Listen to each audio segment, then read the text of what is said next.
ഇരുട്ടിന്റെ മറവിൽ പതിയിരിക്കുന്ന പ്രേതം, ഭീതിജനകമായ ഒരു അന്തരീക്ഷം, haunting music, jump scarce, fast cuts. ഒരു ഹൊറർ സിനിമയുടെ മൂഡ് കിട്ടിയില്ലേ? എന്നാൽ ഈ പറഞ്ഞവയൊന്നുമില്ലാത്ത ഒരു ഡീപ്ലി ഡിസ്റ്റർബിംഗ് ഹൊറർ ഫിലിമാണ് ഇന്ന് മൂവി ആർക്ക് ഡിസ്കസ് ചെയ്യുന്നത്. ആരി ആസ്റ്റർ സംവിധാനം ചെയ്ത 2019 റിലീസ് ചെയ്ത മിഡ്സോമർ വെറും ഒരു ഹൊറർ സിനിമ എന്നതിലുപരി ആധുനിക മനുഷ്യന്റെ ഏകാന്തതയെക്കുറിച്ച് ആഴത്തിലുള്ള ഒരു പഠനം കൂടിയാണ് മിഡ്സോമർ. നമുക്ക് ആദ്യം സിനിമയുടെ പ്ലോട്ട് ഒന്ന് റീവിസിറ്റ് ചെയ്യാം. അമേരിക്കൻ കോളേജ് വിദ്യാർത്ഥിനിയായ ഡാനി തന്റെ കുടുംബത്തിലുണ്ടായ ഒരു വലിയ ദുരന്തത്തിന്റെ ആഘാതത്തിലാണ്. മാനസികമായി തകർന്നിരിക്കുന്ന അവൾക്ക് തന്റെ കാമുകനായ ക്രിസ്റ്റ്യനിൽ നിന്ന് വേണ്ടത്ര പിന്തുണ ലഭിക്കുന്നില്ല. ക്രിസ്റ്റ്യൻ തന്റെ സുഹൃത്തുക്കളായ മാർക്ക്, ജോഷ് എന്നിവർക്കൊപ്പം തങ്ങളുടെ സ്വീഡിഷ് സുഹൃത്തായ പെല്ലയുടെ ക്ഷണപ്രകാരം സ്വീഡനിലെ ഹാർഗ എന്ന ഗ്രാമത്തിലേക്ക് പോകാൻ തീരുമാനിക്കുന്നു.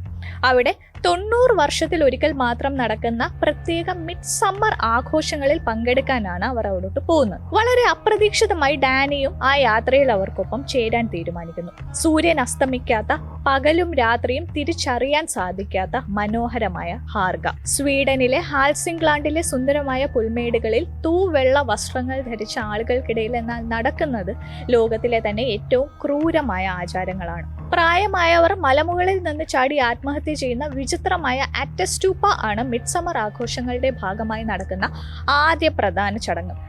ഹാർഗയിലെ മനുഷ്യർ ജീവിതത്തെ ഒരു സൈക്കിളായാണ് കാണുന്നത്. അവരുടെ വിശ്വാസം അനുസരിച്ച് ഒരു മനുഷ്യ ആയുസ് 72-ാം വയസ്സിൽ അവസാനിക്കണം. 72 വയസ്സ് പൂർത്തിയാകുമ്പോൾ അവർ സ്വയം മലമുകളിൽ നിന്ന് ചാടി മരിക്കും. മരിക്കുന്ന വ്യക്തിയുടെ പേര് കമ്മ്യൂണിറ്റിയിൽ പുതുതായി ജനിക്കുന്ന ഒരു കുട്ടിക്ക് നൽകും. അങ്ങനെ ആ വ്യക്തി വീണ്ടും ജനിക്കുന്നു എന്നാണ് അവരുടെ വിശ്വാസം.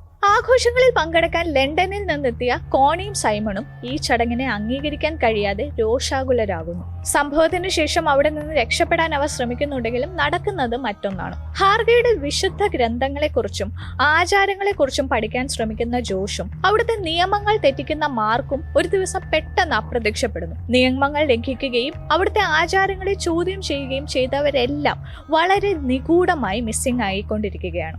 ഇതിനിടയിൽ ഗ്രാമത്തിൽ നടന്ന നൃത്ത മത്സരത്തിൽ വിജയിക്കുന്ന ഡാനിയെ അവർ മെയ് ക്വീനായി കിരീടമണിയിക്കുന്നു. ഹാർഗ കമ്മ്യൂണിറ്റി അവരുടെ വംശം നിലനിർത്താനായി പുറത്തു നിന്നെത്തുന്ന ആളുകളെ ചിലപ്പോൾ ഉപയോഗിക്കുന്ന ഒരു വിചിത്രമായ രീതിയുണ്ട്. അതിന്റെ ഭാഗമായി ഒരു പെൺകുട്ടി ക്രിസ്റ്റ്യനെ വശീകരിക്കുന്നു. ആഘോഷങ്ങൾക്കിടയിൽ ക്രിസ്റ്റ്യൻ തന്നെ വഞ്ചിക്കുന്ന രംഗം നേരിട്ട് കാണുന്ന ഡാനിയെ ഹാർഗയിലെ മറ്റ് സ്ത്രീകൾ വളരെ വൈകാരികമായി പിന്തുണയ്ക്കുന്നു. ആഘോഷങ്ങളുടെ അവസാന ഘട്ടത്തിൽ 9 പേരെ ബലി നൽകേണ്ടതുണ്ട്. അതിൽ അവസാനത്തെ ആളെ തിരഞ്ഞെടുക്കാനുള്ള അധികാരം മെയ് ക്വീനായ ഡാനിക്കാണ്. തന്റെ കാമുകനായ ക്രിസ്റ്റ്യനെ ബലി നൽകാൻ ഡാനി തീരുമാനിക്കുന്നു. ഒരു കരടിയുടെ തോലിനുള്ളിൽ തുന്നിച്ചേർത്ത ക്രിസ്റ്റ്യനെയും ബലി നൽകാൻ തിരഞ്ഞെടുത്ത പുറത്തു നിന്നെത്തിയ അതിഥികളെയും ഹാർഗയിൽ നിന്ന് തന്നെ ഇതിനായി വോളണ്ടിയർ ചെയ്തവരെയും അവർ ദഹിപ്പിക്കുന്നു. സിനിമയുടെ അവസാന രംഗത്തിൽ തന്റെ പഴയ ജീവിതത്തിലെ വേദനകളിൽ നിന്നും മോചിതയായതുപോലെ ഡാനി ഒരു പുഞ്ചിരിയോടെ ആ കാഴ്ച നോക്കി നിൽക്കുന്നു. The end. ഒന്ന് പറയട്ടെ, നിങ്ങൾ ഈ സിനിമ കണ്ടിട്ടില്ലെങ്കിൽ തീർച്ചയായും ഉടൻ തന്നെ കാണാൻ ശ്രമിക്കുക. പ്രത്യേകിച്ച് നിങ്ങൾ ഹൊറർ മൂവി ലവർ ആണെങ്കിൽ ഇതൊരു മസ്റ്റ് വാച്ച് തന്നെയാണ്. കാരണം ഹൊറർ എന്ന വിഷയത്തെ വളരെ മനോഹരമായി ആരി ആസ്റ്റർ സിനിമയിൽ റീഡിഫൈൻ ചെയ്യുന്നുണ്ട്.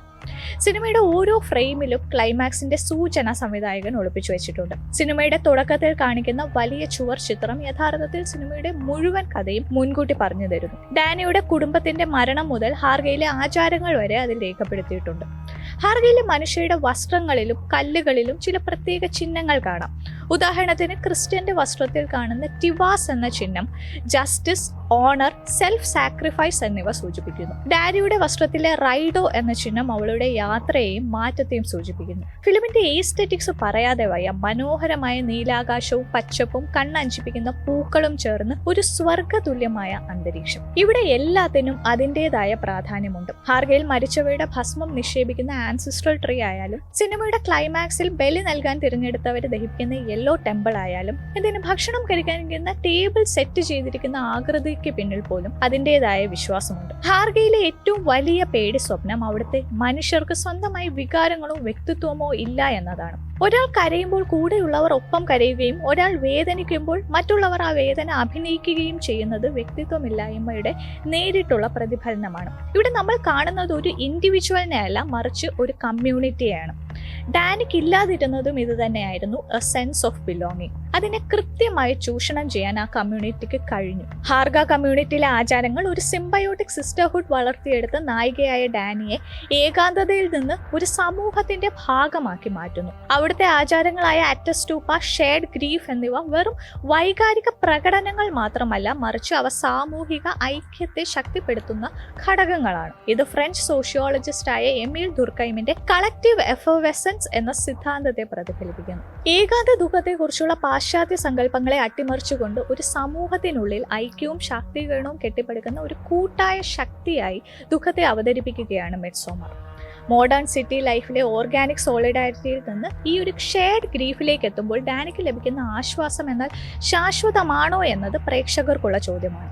ഏറ്റവും ഒടുവിൽ ഫ്രെഡറിക് നീച്ചെ പറഞ്ഞതുപോലെ, ദുർബലർ അവരുടെ വിശ്വാസ സമ്പ്രദായങ്ങൾ നന്മയായി റീബ്രാൻഡ് ചെയ്ത് വിദ്വേഷം ഒരു വിശുദ്ധ ലക്ഷ്യത്തിന് വേണ്ടിയാണെന്ന് സ്വയമേ കൺവിൻസ് ചെയ്യുന്നു.